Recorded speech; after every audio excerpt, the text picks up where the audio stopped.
Hello, Goodman Games fans. Welcome to another episode of the Scrivenery. And I'm Ed Stanek, and this is my co-host. Trevor Stamper. How are you guys doing today? And tonight, we've got an episode. We're going to talk some about conventions. We've kind of dabbled in this a little bit in previous episodes where we talk about how conventions can be a good mechanism to promote your third-party products. But now we're going to really kind of dig into it a little bit deeper and talk about how to get the most out of that experience. But before we really dig into that, more generally speaking, Trevor just recently got back from GaryCon, so we're going to ask him to give kind of a debriefing of how that went for the Goodman Games crowd. Take it away, All Trevor. right. Yeah, thanks. I was at Gary Con. I went up on the Wednesday. I came home on Sunday. I was there with Brian Gilkison, who's also with the Smoking Worm crew, and I got to see and meet the vast majority of the Goodman Games crew that was up there, and a whole bunch of third-party publishers, and playing some games, and then run some games. And so, first of all, this was by far the largest GaryCon event that I've ever seen. I believe their official number was 6,500 or 7,500 attendees, which is, I think that's about 1,500 more than they had last year or something. Maybe they had 3,500 last year. Anyway, it was packed. And so the Grand Geneva is it's an interesting building. If you've never been there, it's basically a long, narrow hallway between two open areas, right? And then so it's kind of like little module on little module with all these hotel rooms and stuff. You can cut across the parking lot to get from the forum, which is the lower open area, which is where the dealer's room is, and some of the gaming events. And then all the rest of the gaming events are kind of up at the main lodge area. And so it was a lot of fun. I got to see Jen Brinkman, Bob Brinkman. I got to see Michael Curtis. I got to chat quite a bit with Nick Barron, our co-host. And as a matter of fact, I got to play in one of Nick Barron's games. And so that was a lot of fun. We started out starving, and most of my characters died, but it was a blast. And then I got to run a whole bunch of games too. So I ran a total of 3 events. I did some playtesting. I ran Hangman's Garden, which is something that we published last year. I ran House of the Petrified Frog, which is an upcoming product that I'm just putting the finishing touches on. It's 99% written, and I play tested to go back and check and see if I'm still happy with it, and everything. And then we also ran with James Posnell and I think it's Christopher Rick. Is that right? The From Tool Men Games or something. We ran Gesh Across the Multiverse. Ed, I think you're going to be running some of that at Origins. Are you not? I don't remember. Just But Gen Con. Gen Con? We're not doing it at Origins. Okay. So in a Gesh Across the Multiverse, which is a concept that James Posnell came up with, third-party publishers are encouraged to come up with a 1-hour scenario that highlights something they've produced. For me, it's actually something I'm going to produce. I'm working on a project that I've long called 1282, which is an impending apocalypse, and basically the entire world, the entire book is about there's an impending apocalypse. It's very specific. There's some specific details about it. Every little scenario you play has some kind of doomsday clock, and you cannot prevent the apocalypse, right? Everybody's going to drown in a torrential tsunami and everything, unless you can get to high ground, and it explores that thing, and so what's going on during those events. And so I created a 1-hour event for that, and everything, and it featured a Jenga tower as its doom clock. So after the first round of play, you've only got basically 45 minutes to run this scenario. And so these people show up, they're looking for a gem, and then they're going to kind of quantum leap over to another world, and they're going to continue looking for more soul gems and stuff like this, and everything. So they're moving from third-party publisher to third-party publisher's game world, which is really cool. They get a good taste of what's there and what those people produce, and it's a great way to highlight your products, even if the product isn't published yet, as the case is for mine. What I did highlight was several classes that are in Tales from the Smoking Worm, the Beastmaster, the Dwarven Jaeger, and then also an upcoming class that will come out in issue, I believe it's 9, called the Eye Wizard. and the eye wizard is a floating eyeball, and it's a wizard. And there's other details. I'm not going to go into it, but everybody loved playing eye wizards. Actually, who sat at the table, they're pretty crazy class. They're the most Gonzo class I've ever built. They can jump time forwards and backwards, just a couple of sub segments. They pay a price for it and everything, but they have a couple of special abilities that are cool. Anyway, the Gesh at the Multiverse went really well, despite some problems that I had getting it off the ground. I showed up a couple minutes late because of that, but everybody got to play, and everybody had a really great time, and it was a lot of fun. So those were the events that I ran, and I only got to play in one other. And then I got to check out the dealer's room while I was there. Always a lot of fun. The dealer's room for Gary Con is fairly small. Think of it as like the size of a Dollar General, right? Whereas if you're familiar with Gen Con, that's kind of like a couple super Walmarts in size for the dealer's room. So there's a order of magnitude difference between the two.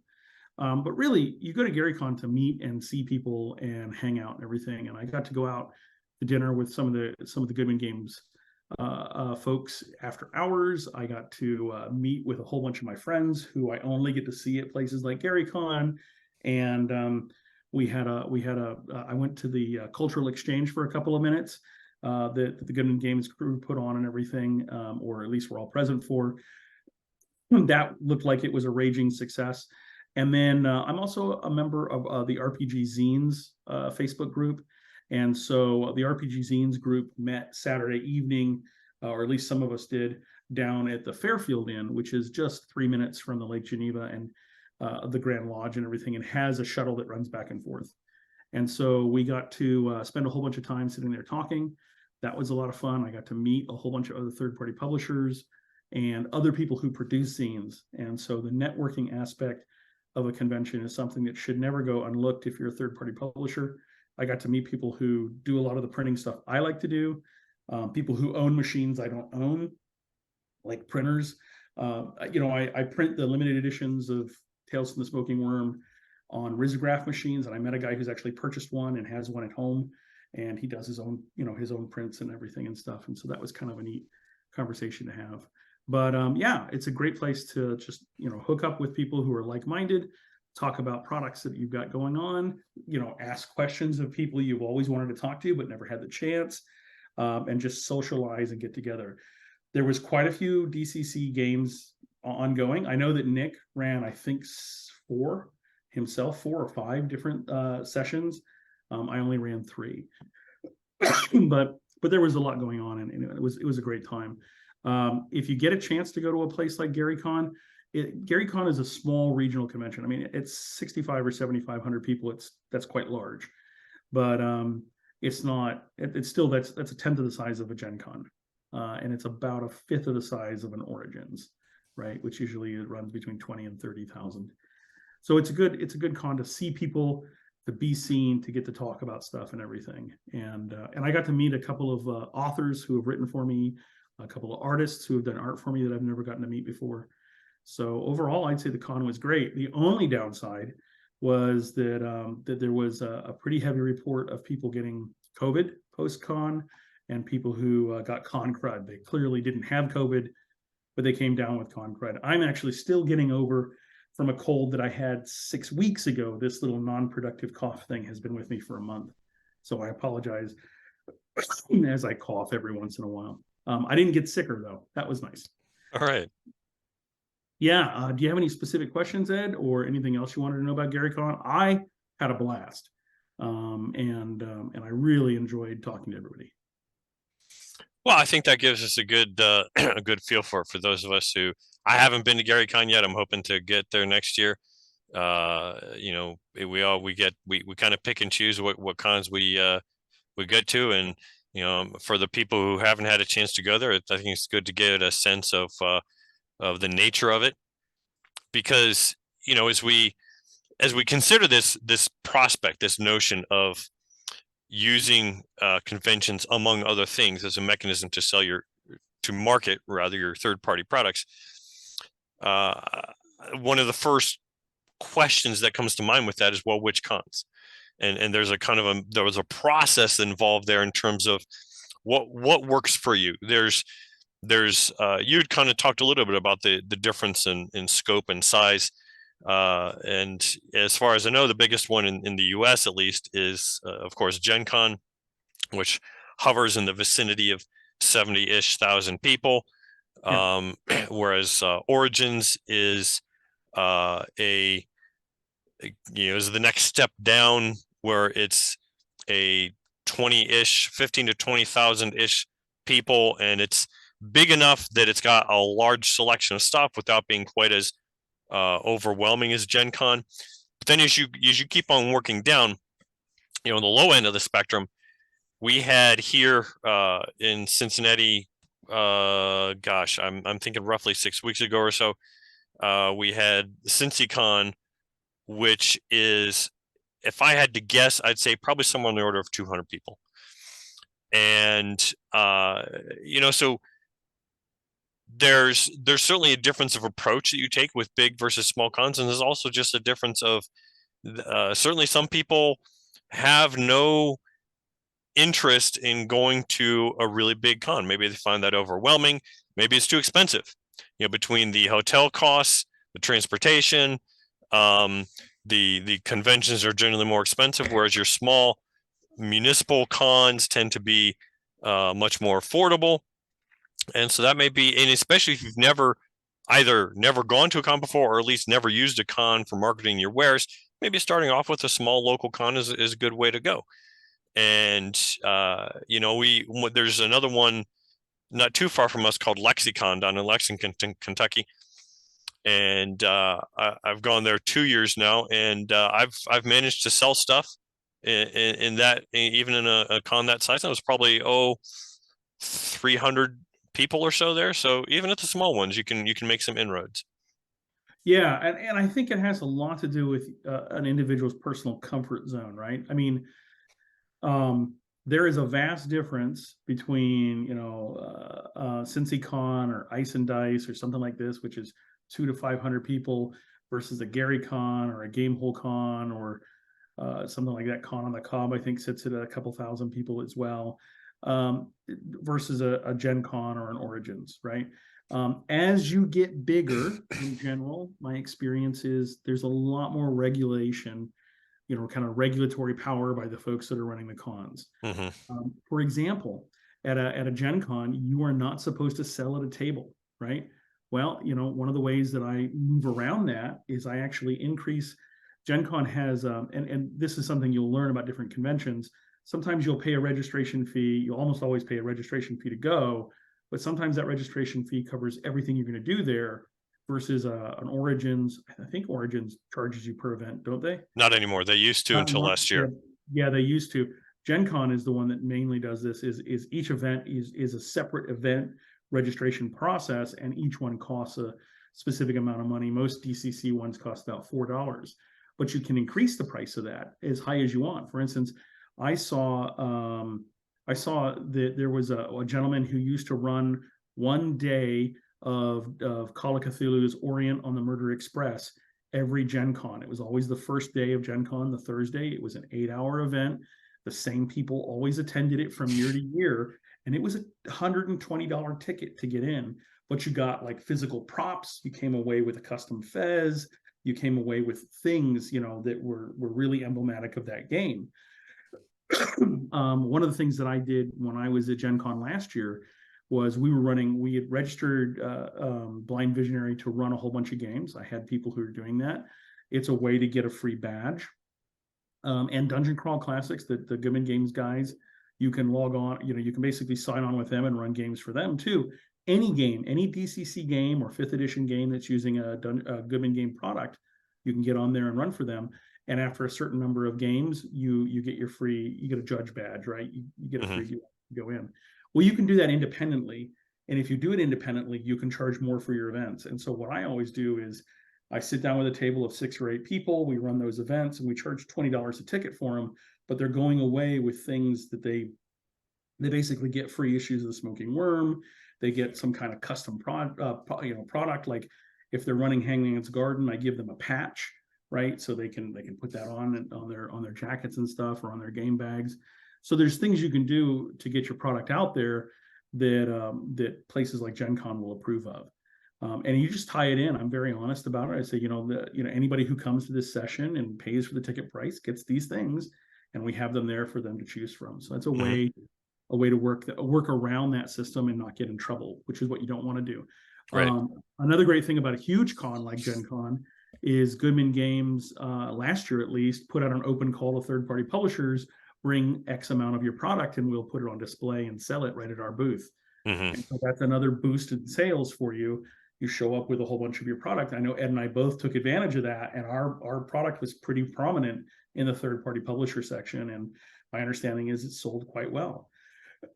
So that's another way to get exposure. At your comfort zone may be that you don't want to run around with 70,000 people. Now, true, with Gen Con, it's spread across every hotel in the downtown area. So it's literally kind of 70,000 people in a 2 or 3 mile radius. But there's still a lot of people in the dealer's room, and there's a lot of people in the main convention center. And if those big crowds are something that are intimidating to you, or something that you find uncomfortable, a small con might be way more your style. Gamehole Con is a good one. That's also in Madison, Wisconsin, in the fall. Gary Con is always kind of in the spring, and things like that. So you can find these little regional cons that are all over the place. And a great place to look for them, by the way, if you don't know where they are, is they often get posted on the road crew events on the Goodman Games website, because people who are judging should be posting their road crew events. Sadly, I keep forgetting to do that myself, but it's something you should be doing, right? So yeah, the other thing is Ed, is there's quite a difference just in comfort levels of numbers and kind of the types of, every con has its own flavor in terms of, do they focus on wargaming? Do they focus on role-playing games? Do they focus on LARPs? And so and the other thing to think about, because a convention is a great way for a family to experience it, is, are they more family-centric? Are there a whole bunch of events that are suitable for your kids' age ranges and things like that? Or are there board games? And so some conventions have lots of board games, some don't. And those are other things that you should be thinking about that will help customize that comfort zone for you. And then if you need to do the networking and you want to sell product and everything, can you afford to get a booth? If you're gonna do that, a smaller convention is going to be a little better for you. A bigger convention is going to get a lot more traffic.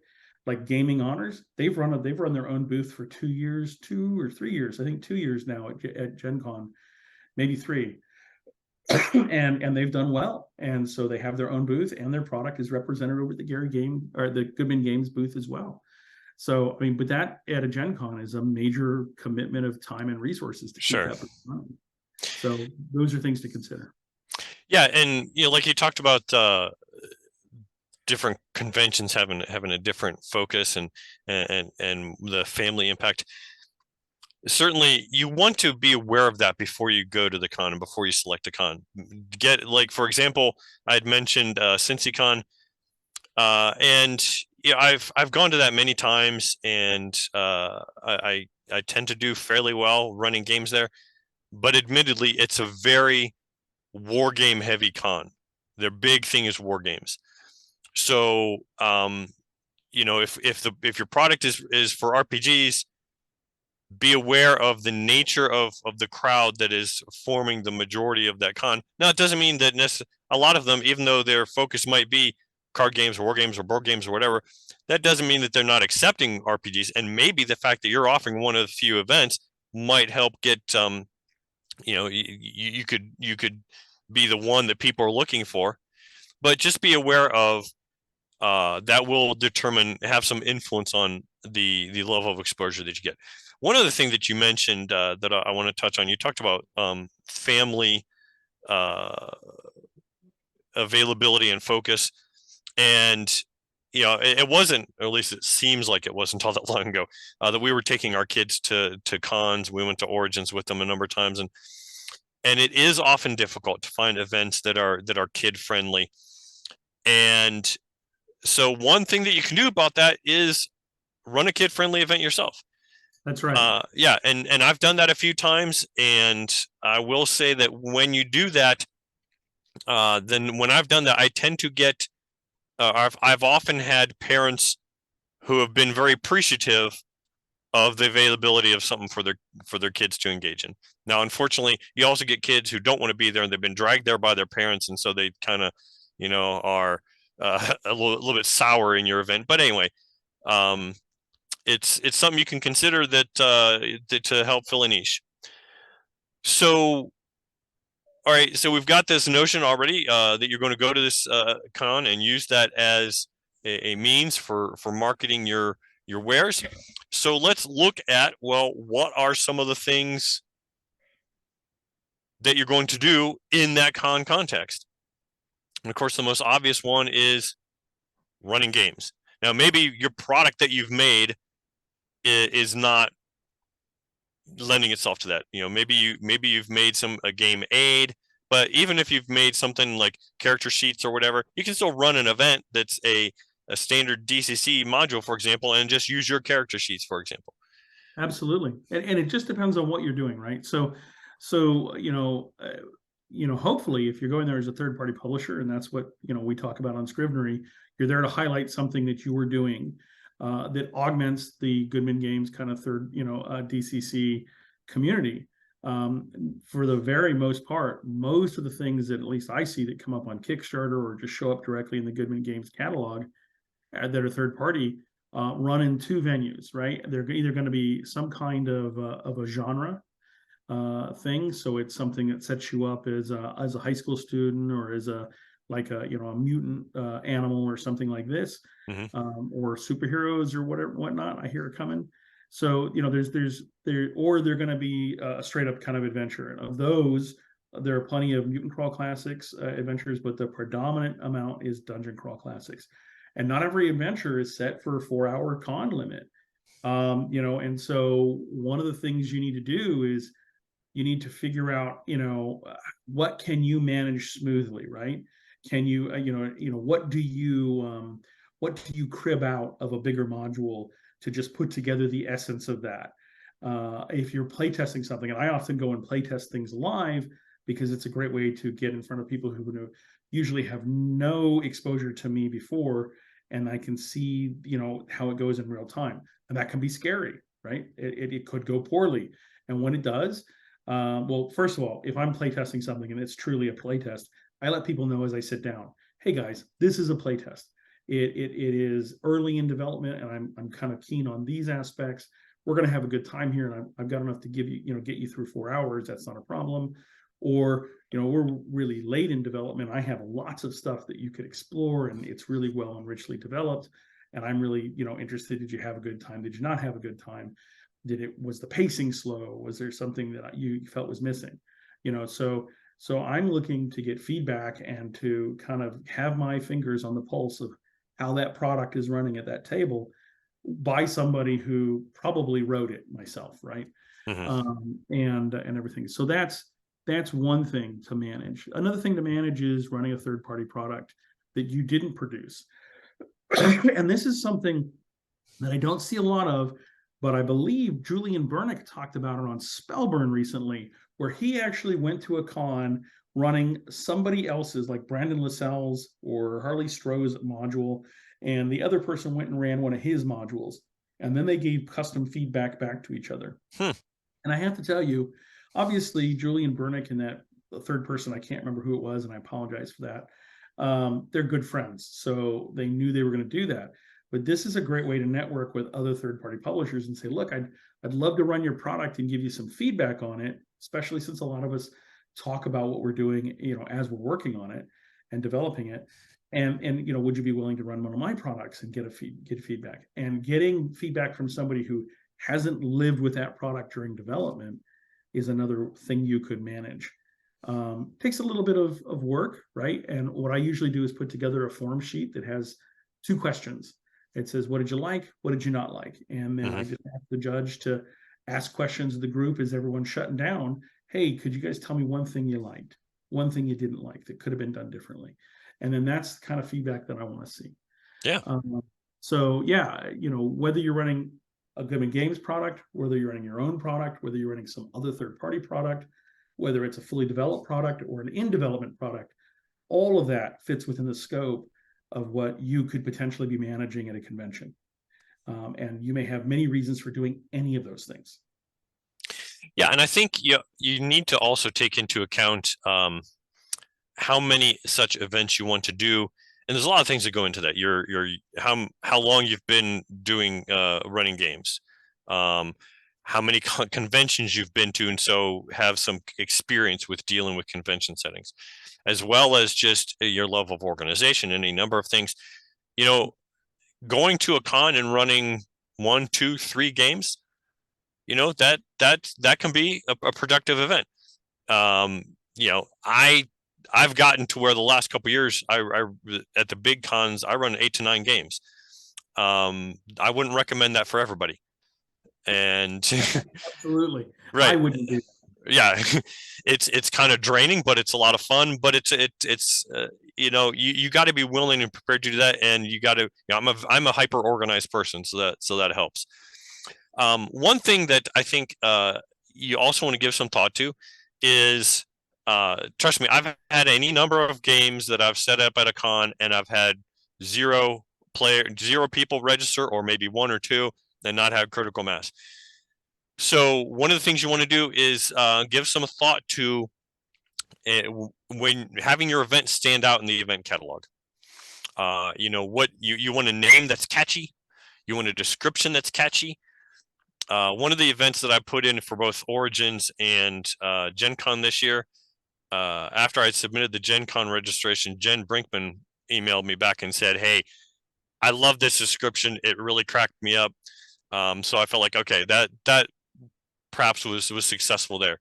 So my description was, it's a superhero game. It says, when the sprawling metropolis of Canton, Ohio needs help, they look to their team of superheroes. You are not that team, but in a pinch, you'll do. And so, kind of let you know right from the beginning that it's probably not going to be completely serious, and it gives you a sense of the mood of it. But it's, my hope also is to have something that kind of stands out and feels a little bit memorable. So that's one thing that you want to do with an eye towards getting registrations. Absolutely. And depending on where you're applying at, you're going to have 2 different types of those blurbs. You're going to have ones that are like less than 150 or 200 words, or characters even sometimes. And sometimes you're going to have them that can be up to 900 words, like Gen Con allows for a 900 word mega blurb, right? And so what I often find is helpful is to write the larger one and then cannibalize it down to something smaller. So it gets the essence of it across. And then if people need more information, they'll drill down into the listing for that event and find the full information. And you can always, I've never seen an event listed that didn't have this. They always list your email address or an email address you provide. And so with the idea that if someone really wants to know about your event in more detail, they can communicate with you directly. Some of the event registration, sites actually just have a message, a judge or DM or whatever right there. They just have a button that you press and generates an email and sends it right to you. So don't be surprised if those show up, right? And be prepared to handle those and in quick manner and get information back to them, because those people are clearly eager to know something about your event. And they're the kind of people that you want to get on board if you can. So, absolutely. Yeah. So you want to make a positive impression, I think. And that first positive impression is a description, like Ed said, that's super appealing, short, pithy, to the point, memorable, because you need to stand out from the crowd, right? But there are other ways you can do this too. It's not just, a description that's appealing. Be prepared, right? And sometimes that can take up a lot of your time before you get there. And also be understanding, right? Understand that being prepared is something that takes time. But also when you're sitting at someone else's event and they have a kerfuffle that gets in the way of them being prepared, sometimes accidents happen, or they've had a disaster the week before or even the day before the convention started. So try your best to be prepared, and then you know, be forgiving of those who aren't. I mean, I got to tell Hmm. you, I was there I met up with somebody on Saturday at Gary Con, and we went and saw one of their friends. And he gives the guy a big hug and he chats with him for a couple minutes. I clearly don't know this person, so I'm just kind of giving my distance and checking a couple of things out, giving him some room. And he comes back and he says, "Man, this guy's wife died yesterday." Right? I mean, Mm, that's just like world-shattering events happen at all times. wow. So while it's important to be prepared, you should really be forgiving if someone isn't. Know your comfort zone. I'm sorry, I got moved around. Make sure you double check your supplies and everything. When I do Gesh of the Multiverse requires, I've already got a laid out adventure. It requires a Jenga tower. It requires, a big map because people are moving things around. It requires little meeples that I use. It requires a lot of stuff to really just go quickly because, in a 45-minute event, you want it to be, it needs to be clear what the players need to do. It needs to be fast action and it needs to be well organized. And if it's not, it's going to suffer. And the other thing is think about it. I mean, oftentimes you're right. Sometimes you have players who sit down who haven't played DCC before, so they've never played the game. And then often it's something like a Gash or your own party, your own product. You may be playtesting or running character classes that someone's never had an advantage, the advantage of having read before, so they really don't know what they can do. And so you need to be able to provide the backup material and stuff for that too. A good example of that is if you have wizards, elves, clerics, things like that.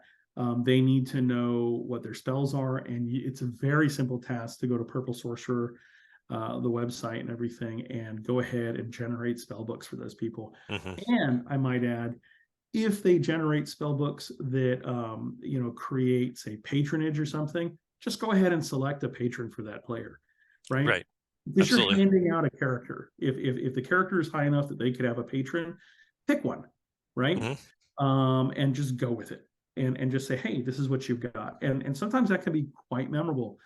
As a matter of fact, it was a Gary Con event where somebody picked out Cthulhu as the patron for Brian's character, the first Gary Con we went to in 2019. That was the impetus that created Tales from the Smoking Worm, because there were no patron rules for him. So, the guy had picked out a patron, but it was a patron we couldn't use. And that was frustrating for Brian. So he looked at me, he's like, well, we should write these rules. That's how Tales from the Smoking Worm got going. Um, you know, Obviously have dice and pencils. Remember, if you're playing a DCC or MCC event, funky dice aren't for everybody. I usually pack about 2 to 3 sets with me, Hmm. and I only need one set myself. And I usually put, they sell those little flat, but you just flip them together, dice rollers and everything, dice trays. Hmm. So I put one of those in the middle of the table and I put a set of funky dice in there. I'm like, anybody who needs to roll one of these, that's for everybody. Please don't take them with you. Yeah. um, yeah, have your pre-generated stuff pre-generated, have your spells spelled, and be ready to go. You know, we mentioned the fact that sometimes you get a non-DCC player. How do you handle that, Ed? Well, in fact, I think that's, at least to my experience, that's very Sure. often. The last several years, I know at least 3/4 of my players have been non-DCC players. I've sometimes had entire tables where nobody's played DCC before. I've sometimes had players who have never RPG'd before. So you do want to take a few minutes at the beginning of their session and talk about uh, the things that are particular to the game. I usually start off, okay, has everyone played RPGs? Okay. Has everyone played a D20 system? Okay, so that gives me a sense of, all right, you know how to make a will check and stuff like that. But then, okay, here's DCC. What makes this game different? And I run down very quickly the bullet points. And the things, especially in my mind, the things that sell DCC and make it different. Things like mighty deeds, like variable spells, get the luck, the way that luck works, etc. Put these spell burn, put these things out there and make sure to mention them, because as people, to my experience, as people experience the things that set DCC apart, that helps sell DCC, which in turn helps, of course, so expand the realm for your third party product. But also, we're all here because we're fans of the Goodman game system. So why not increase the range of converts? Yeah, absolutely. The first question after I introduce myself is, especially if I'm running a Dungeon Crawl Classics game, or any game for that matter, is I ask, how many of you have played this system? Right? And that's an important question, because if 2/3 of my table haven't played the system before, I'm going to ask them to go a little short on wizards, right? I'm going to ask them to go a little short on, make sure you have a cleric. But I also then assure everybody, hey, you just need to remind me what your character is. If it's the thief, it's the cleric, or whatever, and I will help you. If you've never played this game before, you've never role played before, I'll help you, give you some hints, some tips on what you might do with that character that are special abilities, right? Mm-hmm. If you got a halfling at the table, you need to remind that halfling, hey, you can spend and give luck to people at a 2-for-1, and all this stuff, right? And so those things help that game go along. And what I find is that people quickly get it. Another thing you can do if you're a road crew is you can get copies of the quick start rules, which will give you kind of the first, I think it's like 30 or 40 pages, or 50, I think now. And that has 90% of what you need in there. If you're running something above a 0 level game, that's awfully handy. And you can always tailor those spell books to the spells that are in the quick start guide, and just Mm-hmm. put a wizard inside that quick start rules and say, you get this, right? Goodman Games has those, and they give them out freely on like free RPG day and DCC day and things like this. And so I have a stack of them, and I just give them out when I need to, because I don't need 30 of these. I have almost 30 rule books, right? I mean, so Mm-hmm. it is as it is. But yeah, make sure that everybody gets involved. And sometimes when you've got a really green crew sitting there with you, helping them understand, hey, this is how a mighty deed works.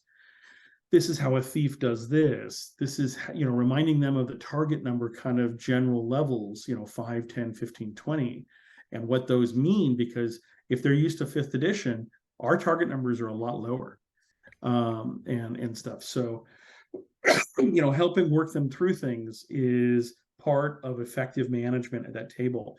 It does a couple things. First of all, it shows that you're confident in what you're doing, right? Secondly, it shows that that you can keep the game moving as quickly as possible, and it gives them personalized attention. So they leave that event going, gosh, that guy really cared whether my halfling lived, right? Or he really showed me how to Mm-hmm. use this. This is pretty awesome. I should go check this out. Well, and let's be quite honest. If someone has fun in your game, Yeah, they're going to come away with a much more positive impression about DCC in general and your product specifically, as opposed to if they felt like I felt like I never got to do anything, and I just felt like it was a waste of my time slot. yeah, absolutely. And one of the things you can do, and this is also effective time management, with these new fancy internet-based driven event systems, you can go to the event after it closes. For instance, I know I do this at GaryCon because I did it this year, and you can send thank you messages and everything to everybody who sat at your table, and just, hey, I wanted to reach out and let you know I had a great time at the table with you guys. In this instance, I was also letting them know that I had been exposed to someone who had COVID, but I hadn't had it, hadn't tested positive for it. But just, there was a message that I sent them, and lo and behold, I got 5 or 6 responses, and several of those responses were like, I loved your event. That was one of the best events I did that weekend, and I went down to the Goodman Games booth and I bought tons of your stuff. And so that is great feedback, right? Because Mm-hmm. that event went well for at least that person, and they did, they went and they helped out Goodman Games and yourself, and there's just so much goodness in that statement that what's not to love about it. Yeah, yeah, and I think it's like I said one of the things, in my opinion, that helps sell both DCC and your game is we talk about the Gonzo factor with DCC, that it's got this wild and crazy level of unpredictability and so forth, and that's one of the things that really makes it so enjoyable and memorable. So personally, I like to make a point of if I'm running especially a con game, to really play to that extent of it. I tell people at the beginning, look, you can try anything. I can't guarantee it's going to work. The dice are going to have to be with you, but you can try anything. And that kind of thing lends to a lot of creativity that I think gives people a more memorable experience, and the memorable fun experience is going to be something that helps give them that long-term positive impression. Yeah, I totally agree. One of the things that you can do in this process, in this event, is you can directly promote your products. You can take a few minutes at the beginning of the session and say, hey, I've got these materials. In my opinion, though, keep that brief, keep that lean. Remember that they're there to play a game and to have fun. They're not there to sit through a 20-minute presentation of you doing a sales pitch. So yeah, I totally agree with that, Ed. I sit down and I say, look, my name's Trevor Stamper. We're going to play a Dungeon Crawl Classics event. I'm a third-party publisher. I'm a member of Blind Visionary Publications. We produce these things, and they're all available down at the Goodman Games booth, or you can check out my website or something. There's a lot of ways to get that information across to somebody, and then I move on, right? Mm-hmm. And I hand out business cards in that process too.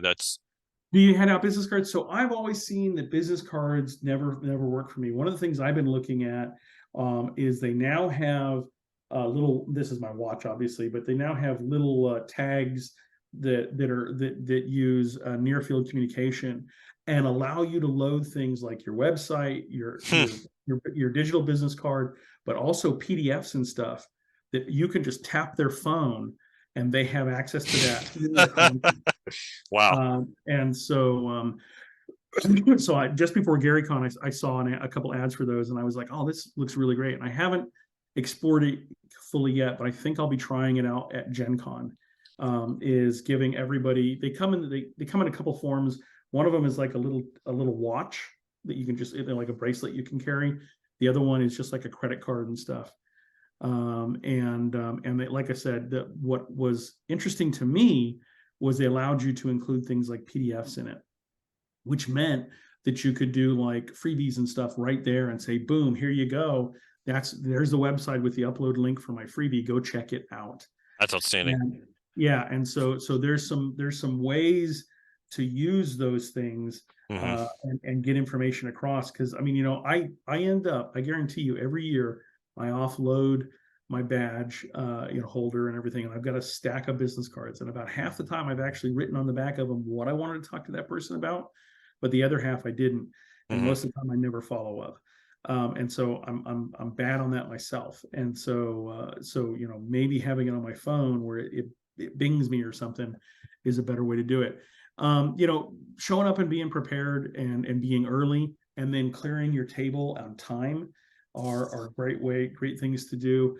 But also props are useful. I use that Jenga tower, and I let players, they're, like I said, they're an apocalyptic event. If the Jenga tower falls, everybody drowns in a tidal wave, right? And every round we go around and someone has to roll a D30, and that's the Jenga brick they have to remove, right? And so it'll be like Bob goes, and then we'll go around, and then the next round the person next to him, maybe Sally, she has to roll, and then but it goes around the table, and we usually get around 2 or 3 times. And then what I do is I let players spend luck. They can come over and help with the tape with the tower, and they can hold the tower for them, or they can use one hand to assist a Jenga pull. And I find that gets people really involved. They're laughing, they're tense. It has nothing to do with the events, but it builds tension through the entire story because they see it as a representation of what I'm trying to tell them it is. Right. So, all of that, all of these things, showing up on time, leaving or on time, making sure you're prepared, making sure you have ways to communicate with people afterwards, getting the feedback, Mm-hmm. having great prompts.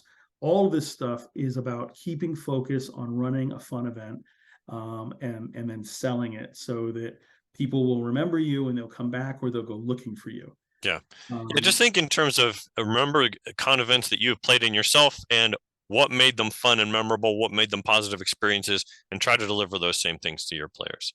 yeah, yeah, absolutely. So, one other thing to have in mind with respect to um, with respect to this process is the presence of your merchandise. One thing that I find as a fun and cheap and easy little marketing angle is to, in some manner or another, wear your product.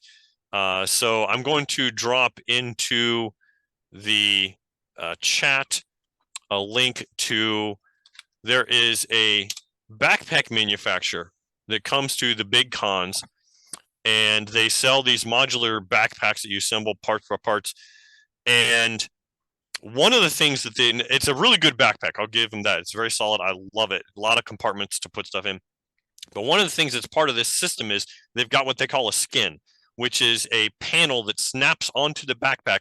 Okay, Elena, if you can bring up the graphic now, where you can even, they've got a bunch of prefab ones, but you can supply a graphic to them. So I had the cover of my original book, the Pax Luxway book, made into this cover, which then got put professionally printed and snapped onto my backpack, and I wear this throughout the whole con.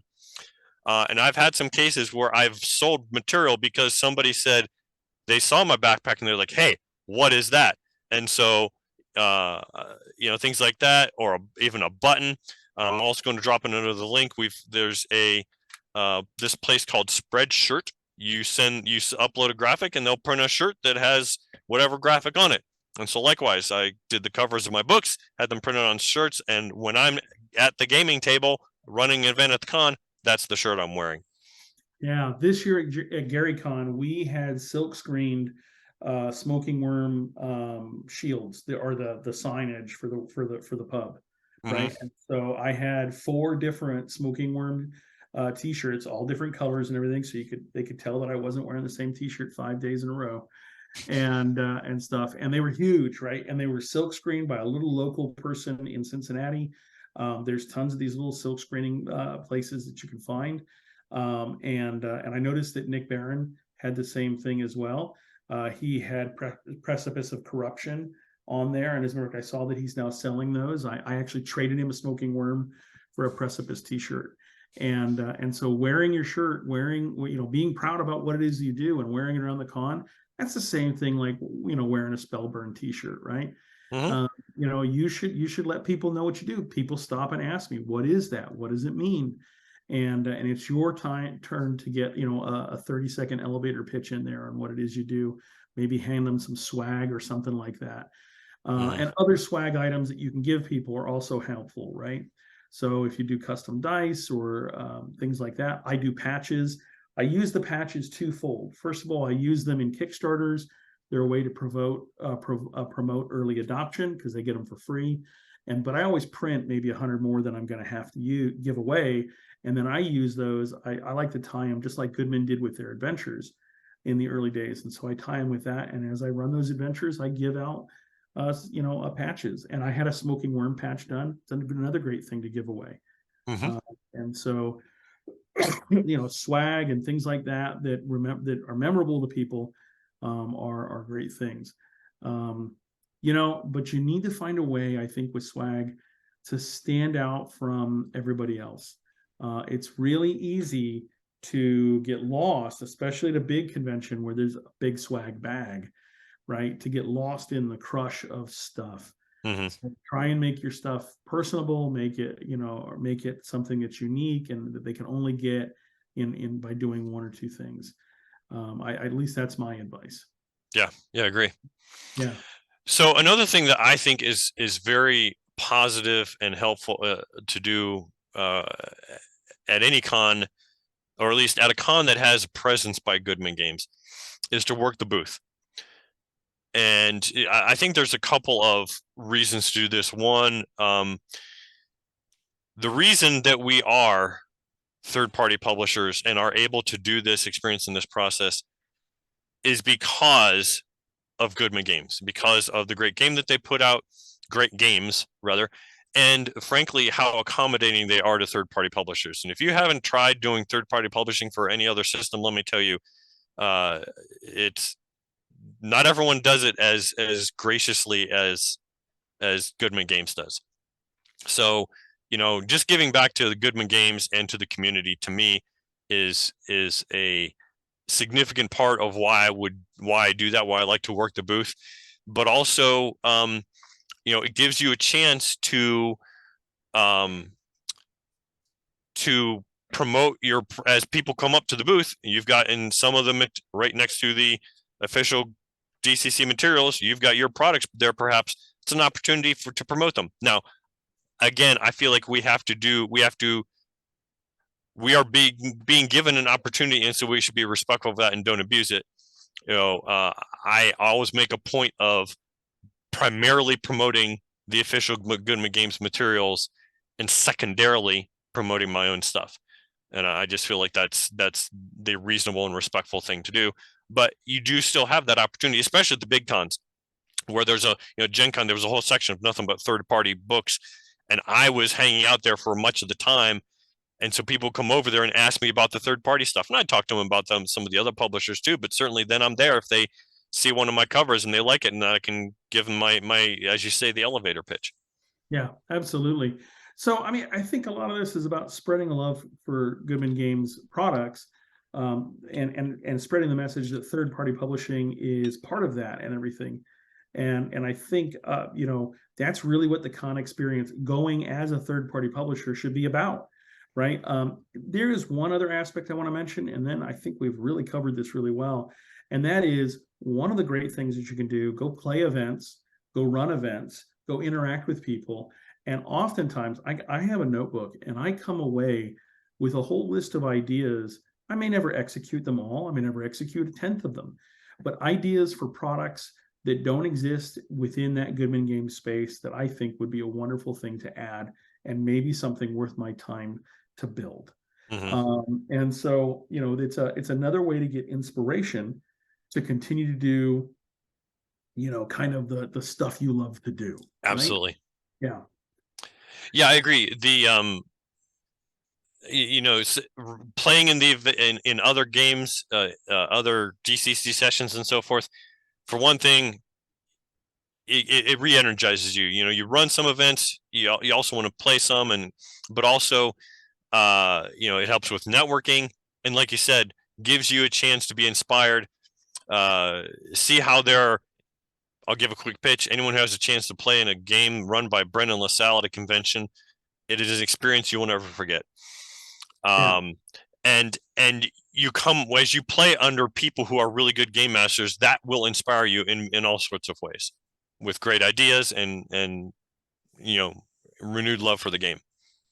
Yeah. So I think our take home message here, Ed, is conventions are a great way to promote your product, to get out there and engage with the Goodman Games community, as an ambassador to that community, as a member of that community, to get inspiration and recharge your batteries. I always leave these events recharged, ready to go. I may be physically tired, but mentally my gears are working, and I'm like, oh, I have so many ideas, and everything. So it's a great experience. It's a great way to, it's a great thing to make part of your repertoire of stuff you do, as a third-party publisher. And so, if anybody has questions about how they do it or how they can get involved, feel free to reach out to myself, to Ed. We have plenty of experience at conventions, and we can, take you through all those steps. Absolutely, we're definitely definitely happy to help in that regard. You can drop us an email, raorgen@gmail.com. And I'm Trevor at smokingworm.com. All right. So, folks, that's it for us. I believe it's Grape Ape coming up next. Is that right? All right. So, catch you later, folks. See you in 2 weeks. 2 weeks. Bye. Bye.